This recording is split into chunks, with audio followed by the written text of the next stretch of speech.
Okay, so get ready because we are diving into 250 years of Indian history. Wow. Yeah, 250 years. That's a lot. It is a massive amount of time. And I know when you hear that, it can seem pretty overwhelming. Definitely. But don't worry, we're not going to bombard you with just tons of dates and names. Right. Instead, think of it like this. We're going to give you like a mental map or framework to help you really understand this period Right. and how it shaped India into what we know today. Yeah, because you see, the way this era is usually taught, dividing it into those neat little boxes of Hindu, Muslim, and British periods, it's honestly way too simplistic. It's like we're trying to cram a whole epic novel Right. into just 3 short chapters. Exactly. It's not even just about oversimplification, though. Yeah. It's about whose perspective we're looking at things from. Oh, I see.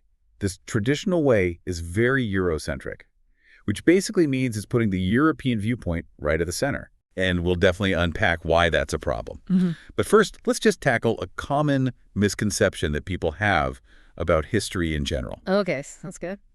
So what do you think is the biggest misconception about history? Well, a lot of people think history is just about memorizing dates. Oh, yeah, for sure. Like one big, long timeline Right. of who did what and when. Yeah, like just straight up memorization. Right, exactly. But really, it's so much more interesting than that. It is. It's more about understanding how things change over time. Kind of like watching a time-lapse video of a city as it grows and develops and evolves over Wow. decades. It's about the process of change. Exactly. Yeah. So let's dig into that a little bit, this idea of change over time. I was reading about how even the simplest everyday things, like having a cup of tea or getting on a train or reading a newspaper, Yeah. all of that can actually spark historical questions. You start to think, wait a minute, when did this become a normal part of daily life? That's such a good point. It's true. And that's actually what makes history so fascinating, because a lot of these everyday things, they point to changes that happened gradually over time. Right, not just like overnight. Not at all. Why? Like, think about developing a taste for tea. It wasn't like everybody just suddenly flipped a switch and loved it one day. Well, It was a whole process that took generations to unfold. absolutely. So, okay, so if we're not getting hung up on specific dates, Right. how do we even begin to make sense of these long stretches of time? Well, that's where the concept of periodization comes in. Okay. Which is essentially how historians divide history up into chunks, Okay, I like that. kind of like chapters in a book, Right. to give it some kind of narrative structure. Makes sense. But, I mean, even that can get kind of tricky, right? Oh, absolutely. Like we were talking before about James Mill's famous 3-part division of Indian history. Hindu, Muslim, British. Yeah. It just seems way too neat and tidy for something as complex and as nuanced as Indian history. It does. It really does. And that's why it raises all sorts of important questions like, does this framework really capture the nuances of Indian history? Right. Whose perspectives are being prioritized here? And even more importantly, whose perspectives are being left out? Yeah, it's kind of like saying the story of a forest is just about the tallest trees and completely ignoring the entire ecosystem beneath them. That's such a good analogy. Right. And that kind of leads us to a problem with how history is sometimes taught. What's that? It's that this traditional framework, it often makes us focus only on the reigns of the rulers. Yeah. Like their actions were the only things that mattered. Right. It's like watching a play where only the kings and queens have speaking roles Yeah. and everyone else is just background noise. Exactly. Yeah. And because of that, a lot of historians now are saying that a more accurate way to frame this period is through the lens of colonial. Colonial. Okay, so let's break that down a bit. What exactly does colonial mean in this context? Yeah, so instead of just looking at who the rulers were, it means shifting our focus to the impact of British rule on all aspects of Indian life. Okay. So not just politics, but economics, society, culture even. Wow. So it's really about how that power dynamic played out in everyday life for people. Exactly. Right. But it's also really important to remember that colonial doesn't mean that everyone had a single uniform experience. Oh, that's a good point. Different groups within India, they were affected in wildly different ways. That makes sense. And that's where that idea of our pasts comes from, in the plural, because there were many different pasts happening simultaneously, Right. depending on, who you were and where you stood in society. Yeah, it's like a giant tapestry, woven with all these countless threads, each representing a unique perspective and experience. Beautiful. But that brings up another big question. What's that? How do we even know about these pasts? Right. We can't exactly hop into a time machine. Yeah, exactly. Yeah. We can't just go back and observe everything firsthand. So we rely on sources, which are basically anything that can tell us about the past. Makes sense. And when it comes to British rule, we actually have tons and tons of material, We do. thanks to their obsession with documentation. You're telling me, I mean, from what I read, they documented practically everything. Oh, yeah. Every decision, every plan, every agreement. Like they were taking notes for future historians. Exactly. It's amazing. It is. It's amazing. We can literally read memos from the early 1800s. Wow. Almost like we're eavesdropping on conversations from centuries ago. That's so cool. But even with all those official records, that still only gives us one very specific side of the story, That's true. right? The official British point of view. Exactly. So how do we learn about what it was like for everyone else, Yeah. How do we get those everyday perspectives? right? Well, that's where things get even more interesting. We have to go beyond just those official records Okay. and look for what we call unofficial sources. Like what? Think diaries, travelogues, popular literature newspapers, even things like folklore and songs. Yeah. So it's like we're piecing together this giant puzzle, but instead of a picture, it's history Exactly. And we have to use every single piece of information we can find. to get the full picture. And that's what makes studying this period so fascinating. There are so many different perspectives to uncover, so many hidden stories just waiting to be told. Now, before we get into all those stories, Yeah. I want to know, what are your first impressions of all of this? What's standing out to you so far? I think it's fascinating how much we can learn from sources that aren't what we traditionally think of as historical documents. Oh, interesting. You know, imagine a historian studying a community that didn't leave behind many written records. Yeah, that would be a challenge. Where would they even start, Exactly. right? Well, they might turn to things like oral histories passed down through generations, Okay. maybe analyze folklore and songs for historical clues, Uh-huh. or even examine the material culture, the objects and artifacts from that time. So this is kind of like being a detective. But instead of searching for fingerprints and DNA, Right. you're looking at pottery shards and ancient tools. Exactly. And even the tiniest details can reveal so much. Like, for example, a change in agricultural practices Okay. that might be reflected in the types of tools that people used, Oh, interesting. or the kinds of crops that they grew. So it's not just about the big events, but about the everyday lives of regular people. Exactly. And by understanding those everyday lives, we can start to see the bigger picture in a whole new light. Now, before we move on, I have a question for you. Okay, shoot. Imagine you're a historian, and you're trying to understand the impact of British rule on a particular community. Okay. What kinds of sources would you be looking for? Where would you even begin your investigation? That's a good question. Okay. I think I would start by trying to learn as much as possible about that community before British influence. Okay. You know, their customs, their beliefs, their way of life. Right. Get a baseline. Exactly. And then I'd look for any sources that could show how things changed after the British arrived. That's a great approach. It really highlights how important it is to consider the context of each community's experience. Now let's dive a bit deeper into what makes this period colonial. It goes way beyond just political control. Right. It's about the deep and profound ways that British rule transformed Indian society and its economy. So basically, they restructured the whole system to benefit themselves. Exactly. They introduced new land revenue systems, Okay. encouraged the cultivation of commercial crops like indigo and opium, and they established a network of plantations and factories, all geared towards their own colonial goals. It's like they were literally pulling the strings of the Indian economy to make it serve their interests. That's a great way to put it. And it's important to remember these changes weren't always forced through brute force or violence. Oh, really? They also used more subtle methods, like manipulating existing power structures, introducing new laws and policies that favored their agenda. So it wasn't just about military power. Right. It was about control through ideas and systems. Exactly. And those ideas and systems had a long-lasting impact, shaping India long after the British left. Now, this brings us to another really important point. Okay. Colonization wasn't a one-size-fits-all experience. Right, you mentioned that earlier. Yeah.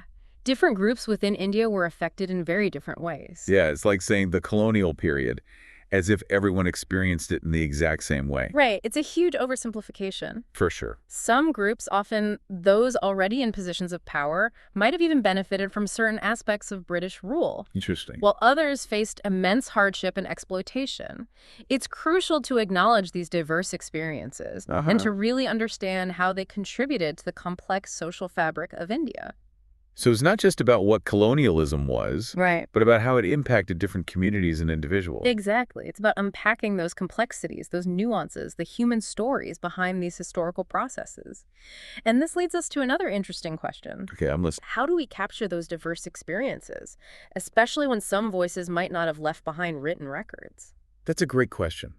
It makes me think about how much we rely on written documents to understand the past. Right. But what about the people who couldn't read or write, or whose stories weren't considered important enough to be documented in the first place?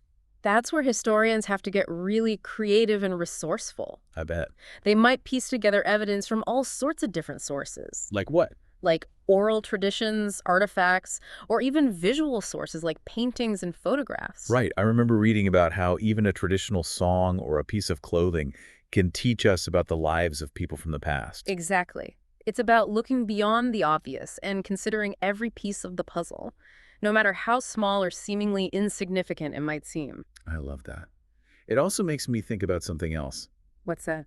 The sources we use to understand history, they're never completely neutral. That's a really good point. They always come with a particular perspective. You're absolutely right. Whether it's an official document, a personal diary, or a piece of folklore, every source reflects the biases and worldview of the person or people who created it. So it's not just about learning the facts. Right. It's also about understanding how those facts are being interpreted. Exactly. And that's what makes history so fascinating. It's not just a fixed set of events, it's a constantly evolving dialogue between the past and the present. Now, before we continue exploring this idea further, I'm curious to hear your thoughts. What's resonating with you the most so far? What questions are coming up for you? Well, it really makes you think about how history is written, doesn't it? It does. It's not just about what happened, Right. but about who is telling the story and what perspective they're bringing to it. That's such a crucial point. Understanding the motivations and biases behind a source is key to interpreting its content. For example, a British official's account of an uprising might downplay the grievances of the Indian people while emphasizing the need for control and order. So you really have to read between the lines and think about what might be left unsaid or even deliberately obscured. Exactly. And that's where comparing different sources becomes so valuable. By examining multiple perspectives, we can get a more well-rounded and nuanced understanding of events. Remember that historical detective work we were talking about? This is where those skills really come into play. Okay, so let's bring this back to our earlier thought experiment about the historians studying how agriculture changed in a remote tribal area after independence. Okay. What kinds of sources would they use to piece together that story? Well, official government records might provide some data on agricultural policies and production. Okay. But to get a deeper understanding, we'd need to go beyond those official accounts. Right. Oral histories from tribal elders could reveal how traditional farming practices evolved or adapted. Makes sense. And archaeological evidence might shed light on changes in land use and crop patterns. So it's like piecing together a puzzle using every possible clue. Yes. From government documents to ancient artifacts to stories passed down through generations. Exactly. And don't forget about visual sources like photographs and paintings. Oh. Those can offer glimpses into daily life agricultural practices and the relationships between people and their environment. It's amazing how much we can learn about the past when we start thinking creatively about what counts as a historical source. It really is. And here's another important thing to remember. Yeah. Our understanding of history is never truly finished. That's interesting. As new sources emerge and new perspectives arise, our interpretations of the past continue to evolve. So it's not about finding a single definitive answer, No. but rather about constantly questioning, exploring, and refining our understanding of what happened and why it matters. Exactly. And that's what makes studying history such a rewarding and intellectually stimulating pursuit. It's a lifelong journey of discovery. Well, that brings us to the end of our deep dive into 250 years of Indian history. I don't know about you, but I feel like we've covered a lot of ground. We've explored the pitfalls of traditional periodization, the importance of uncovering diverse perspectives, and the challenges of piecing together the past using a variety of sources. Yeah, and we've learned that history isn't just about memorizing dates and names. It's about understanding the forces that have shaped our world and the diverse experiences of the people who lived through those times. And as we continue to grapple with the legacies of the past, it's crucial to engage with history, critically questioning assumptions, seeking out multiple viewpoints, and recognizing that our understanding of history is always evolving. So as you continue exploring the fascinating world of history, here's a final thought to keep in mind. Whose voices are being heard? Whose stories are being told? And whose might be missing? Those are important questions. Asking these questions can help us uncover hidden narratives and challenge dominant perspectives. Remember, history is not just about the past, it's about understanding the present and shaping the future. Thanks for joining us on this deep dive. We hope you'll join us again for future explorations of the past. Until then, keep those historical wheels turning. Yeah, it does make you think, huh? About whose story's really being told Exactly. when we look back at history. Right. Understanding the motivations and biases behind a source that's key to really interpreting it. Like take, for example, a British official's account of an uprising. Yeah. It might totally downplay the grievances of the Indian people. Right. And instead emphasize the need for control and order. So you're saying it's not enough to just read what's there. Yeah. You have to kind of read between the lines. Right. Think about what might be left out or even intentionally hidden. Exactly. So that's where it's so helpful to compare different sources. Absolutely. To try and get a more complete picture. Right. By looking at things from multiple perspectives, we can get a much more well-rounded and nuanced understanding of what actually happened. It really is like detective work. It is. Remember all that talk about historical detective work? I do. Well, this is where those skills really come in handy. Okay, so let's go back to our thought experiment for a second. About that historian trying to figure out how agriculture changed in a remote tribal area after independence. Right. What kinds of sources would they look at? Exactly. Well, official government records, those might give you some basic data on agricultural policies and production. Okay. But to really dig deep, you got to go beyond those official accounts. Right. Like what else? Well, think about it. Oral histories from tribal elders could reveal so much about how traditional farming practices evolved or adapted. Oh, that's a great idea. And then there's archaeological evidence that could shed light on changes in land use and crop patterns over time. It's like we're piecing together a puzzle. Exactly. But the pieces come from all over the place. Right. Government documents, ancient artifacts, and even those stories that have been passed down for generations. And don't forget about visual sources. Oh yeah, like what? Photographs, paintings, those can give us amazing glimpses into daily life agricultural practices and the relationships between people and their environment. It's incredible how much we can learn when we expand our definition of what a historical source can be. It really is. And here's another important thing to keep in mind. Okay, what's that? Our understanding of history, it's never really finished. What do you mean? I mean, think about it. As new sources are discovered and new perspectives come to light, our interpretations of the past, they keep changing. So it's not about finding one definitive answer. Nope.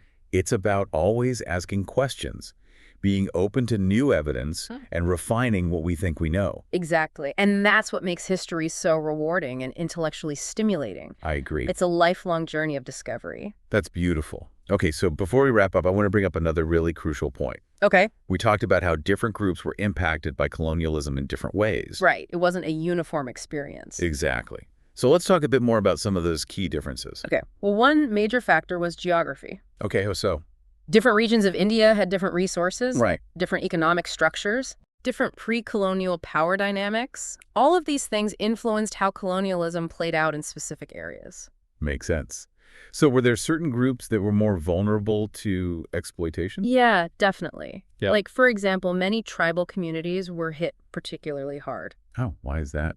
Well, often their land rights weren't recognized under the British legal system, Oh, wow. which made them much more susceptible to land grabbing and displacement. That's awful. Yeah. So basically their traditional way of life was completely disrupted. Right. And that's just one example. Yeah. You know, there were also significant differences in how religious groups were impacted.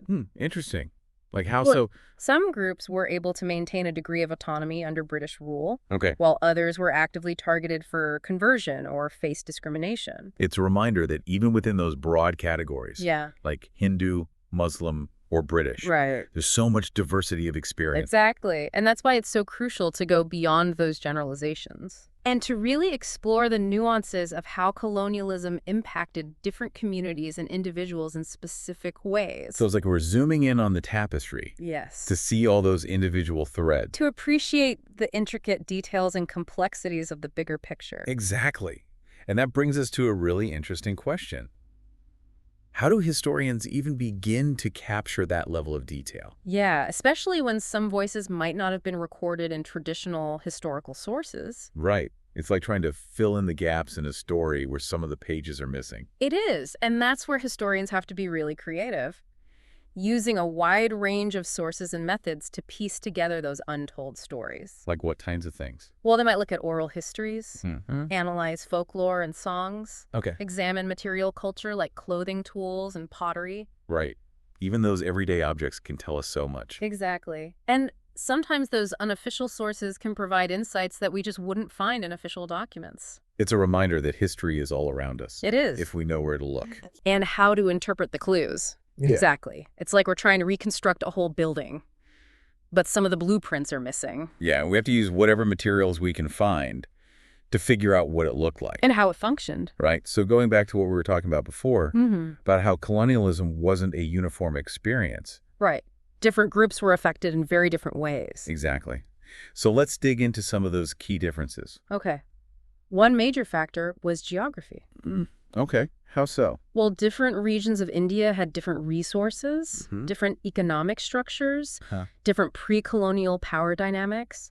All of these things played a role in how colonialism unfolded in specific areas. That makes sense. Hmm. So were there certain groups that were more vulnerable to exploitation than others? Yeah, definitely. For example, many tribal communities were hit particularly hard. Oh, why is that? Well, often their land rights weren't recognized under the British legal system, Oh, wow. which made them much more susceptible to land grabbing and displacement. So basically their whole way of life was disrupted. Exactly. Their traditional ways of life, their connection to the land, their livelihoods, all of it was profoundly impacted. That's terrible. So it sounds like those pre-existing power structures really played a role in who was most affected. Absolutely. And that's just one example. You know, there were also significant differences in how various religious groups were impacted by colonialism. Like how so? Well, some religious groups were able to maintain a degree of autonomy under British rule, Okay. while others were actively targeted for conversion or faced systemic discrimination. It's a reminder that even within those broad categories, Yeah. like Hindu, Muslim, or British, Right. there's so much diversity of experience. Exactly. And that's why it's so crucial to move beyond those broad generalizations and really examine the specific ways colonialism impacted different communities and individuals. So it's about zooming in on that tapestry and Yeah. seeing all those individual threads. To appreciate the incredible detail and complexity of the bigger picture. And that brings us to a really interesting question. How do historians even begin to capture that level of detail and nuance? Right, especially when some voices might not have been recorded in traditional historical sources. It's like trying to piece together a story where some of the pages are missing. Exactly. And that's where historians have to get creative, using a wide range of sources and methods to try and fill in those gaps and uncover those untold stories.